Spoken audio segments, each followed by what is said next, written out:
ANOVA factorial, Alejandra Pedraza y Gina Riveros.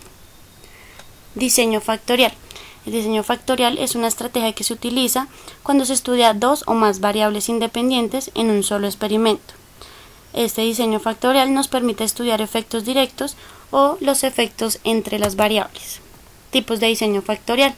Encontramos tres tipos de diseño factorial. El primero es el diseño factorial independiente, en donde existen varias variables independientes predictoras y cada una es medida en diferentes participantes, es decir, entre sujetos. El segundo tipo de diseños es diseño factorial de medidas repetidas, en donde encontramos varias variables independientes o predictoras y son medidas utilizando los mismos participantes en todas las condiciones y combinaciones, es decir, intrasujetos. Por último, el diseño factorial mixto. En este diseño hay varias variables independientes predictoras que intervienen en la investigación, utilizando los mismos o diferentes participantes en todas las posibles combinaciones. ANOVA factorial.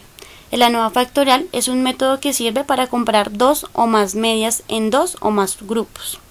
Observa los efectos de más de una variable independiente y la interacción entre las mismas. Encontramos en el procedimiento estadístico el SST, que es suma de total de cuadrados, donde la varianza explicada por el experimento se compone de dos manipulaciones experimentales.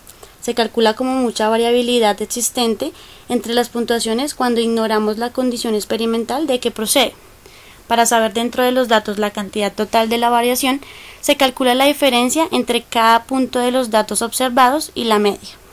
SSM, suma de cuadrados del modelo.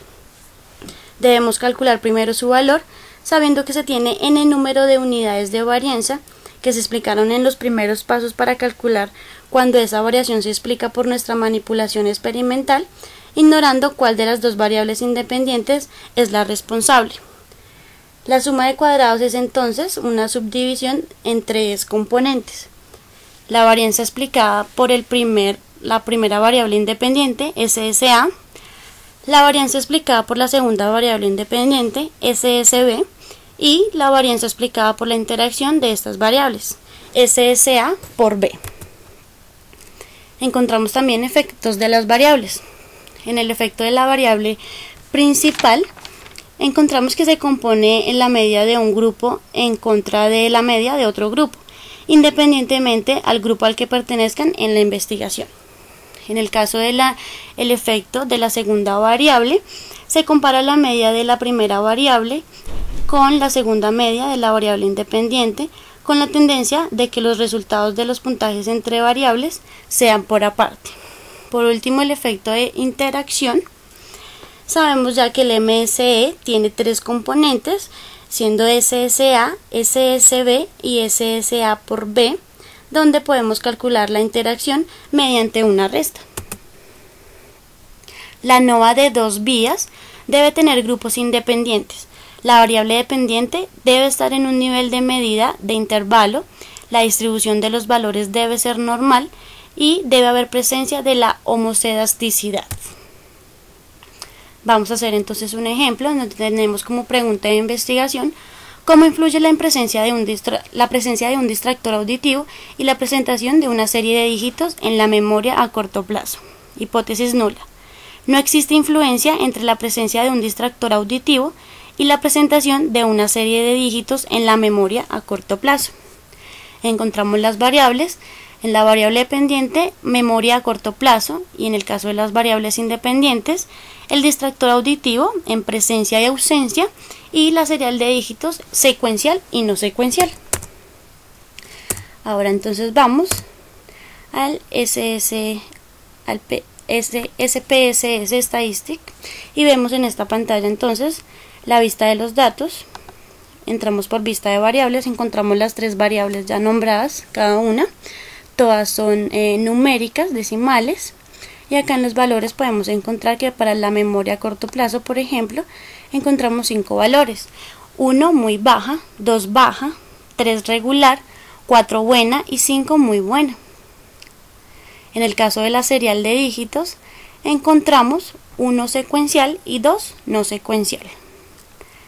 Por último, el distractor auditivo, vemos como 1 presencia y 2 ausencia. Vamos entonces a realizar el procedimiento. Entramos por analizar, modelo lineal general, univariante, y ya hemos pasado acá, como se nota, las variables, en la variable dependiente, y en factores fijos pasamos las dos variables independientes. Podemos ver por el lado de modelo y verificar que esté seleccionado factorial completo. Le damos continuar. En gráficos vamos a pasar la serial de dígitos en el eje horizontal y el distractor auditivo en líneas separadas. Le damos a añadir, continuar, y por último vemos las opciones. Ya hemos pasado las tres variables a mostrar las medias para. Seleccionamos estadísticos descriptivos, estimaciones del tamaño del efecto y pruebas de homogeneidad. Observamos también el nivel de significación 0.05 y los intervalos de confianza con un 95%. Le damos continuar, aceptar, y el programa nos está arrojando en este momento los resultados. En la primera tabla podemos observar los factores intersujetos, donde vemos las posibles combinaciones entre variables. En la segunda tabla, estadísticos descriptivos, vemos entonces que cuando hay una presentación secuencial de los dígitos y también hay una presencia del distractor auditivo, tenemos una media de 2,2727, lo que muestra una baja memoria a corto plazo. También, si por el contrario no hay una secuencia de dígitos y hay una presencia del distractor auditivo, vemos una media de 1,750, reflejando una muy baja memoria a corto plazo. En la siguiente tabla, contraste de Leven sobre la igualdad de las varianzas error. Lo importante pues es señalar la significancia, que en este caso es de 0.026, lo que quiere decir que es mayor a 0.05, por lo tanto se asemeja a la distribución normal, es decir que las variables independientes no influyen en la memoria a corto plazo. Continuamos con los efectos, las pruebas de los efectos intersujetos, donde nuevamente observamos la significancia en las variables independientes. Entonces el serial de dígito es de 0,249, para el distractor auditivo es de 0,56 y por último la combinación entre las dos variables independientes es de 0,667. Evidentemente todos son mayores que 0,05 y por lo tanto estamos aceptando la hipótesis nula. En la siguiente tabla podemos observar las medias marginales estimadas, donde nos arroja tres tablas. En la primera tabla tenemos la serial de dígitos, en la segunda tenemos el distractor auditivo y en la última tenemos la combinación de las dos variables independientes. En la primera tabla, que nos muestra la variable independiente del serial de dígitos, encontramos que cuando hay una presentación secuencial de los dígitos, encontramos una media de 2,521, lo que quiere decir que es baja memoria a corto plazo.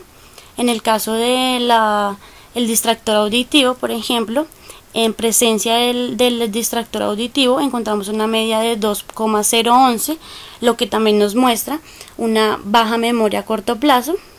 Y por último, pues está la combinación, donde por ejemplo podemos observar la media en donde la presentación de una serial de dígitos secuencial y el distractor auditivo en presencia encontramos una media de 2,273, lo que significa una baja memoria a corto plazo.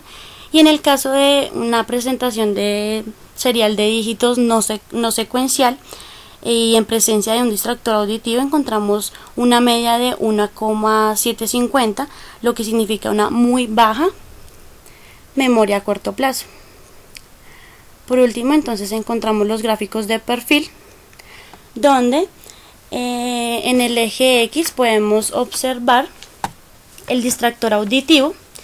En el eje Y podemos ver la variable dependiente, que en este caso es la memoria a corto plazo. De color azul encontramos lo que se refiere a la presentación secuencial de dígitos, y en verde vemos la presentación no secuencial de dígitos. Entonces, de esta manera podemos observar que en presencia del distractor auditivo, aunque es bajo sobre la memoria a corto plazo, se evidencia más alta la presentación de dígitos secuenciales, en contraste con la presentación de dígitos no secuenciales. Y en ausencia del distractor auditivo se nota menos la distancia, en este caso, pero se nota menos entre los resultados, y sin embargo se logra que ambos tienen una baja memoria a corto plazo.